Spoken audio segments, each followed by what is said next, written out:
رومیوں کے نام پولس رسول کا خط 11واں باب جو 36 آیات پر مشتمل ہے۔ پس میں کہتا ہوں، کیا خدا نے اپنی امت کو رد کر دیا؟ ہرگز نہیں، کیونکہ میں بھی اسرائیلی، ابراہیم کی نسل اور بنیامین کے قبیلے میں سے ہوں۔ خدا نے اپنی اس امت کو رد نہیں کیا جسے اس نے پہلے سے جانا۔ کیا تم نہیں جانتے کہ کتاب مقدس ایلیا کے ذکر میں کیا کہتی ہے کہ وہ خدا سے اسرائیل کی یوں فریاد کرتا ہے کہ اے خداوند، انہوں نے تیرے نبیوں کو قتل کیا اور تیری قربان گاہوں کو ڈھا دیا، اب میں اکیلا باقی ہوں اور وہ میری جان کے بھی خواہاں ہیں۔ مگر جواب الہی اس کو کیا ملا؟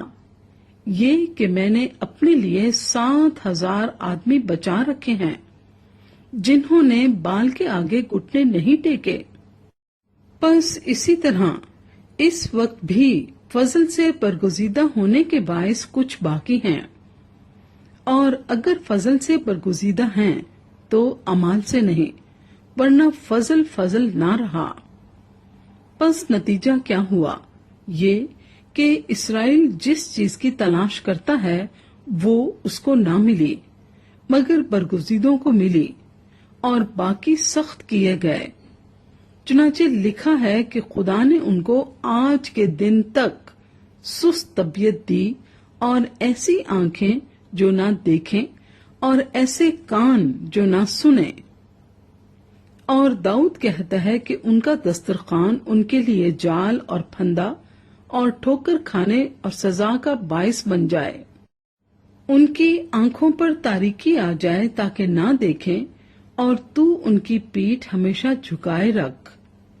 پس میں کہتا ہوں کہ کیا انہوں نے ایسی ٹھوکر کھائی کہ گر پڑے؟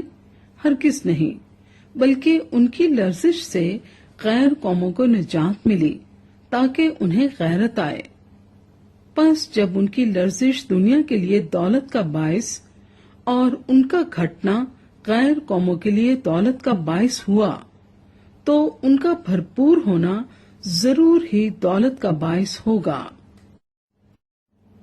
میں یہ باتیں تم غیر قوموں سے کہتا ہوں کیونکہ میں غیر قوموں کا رسول ہوں، اس لیے اپنی خدمت کی بڑائی کرتا ہوں تاکہ کسی طرح سے اپنے قوم والوں کو غیرت دلا کر ان میں سے بعض کو نجات دلاؤں، کیونکہ جب ان کا خارج ہو جانا دنیا کے آ ملنے کا باعث ہوا، تو کیا ان کا مقبول ہونا مردوں میں سے جی اٹھنے کے برابر نہ ہوگا؟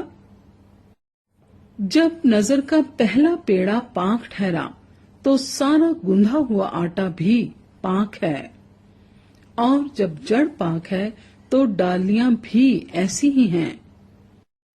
لیکن اگر بعض ڈالیاں توڑی گئیں اور تو جنگلی زیتون ہو کر ان کی جگہ پیوند ہوا اور زیتون کی روغن دار جڑ میں شریک ہو گیا، تو ان ڈالیوں کے مقابلے میں فخر نہ کر، اور اگر فخر کرے گا تو جان رکھ کہ تو جڑ کو نہیں بلکہ جڑ تجھ کو سنبھالتی ہے۔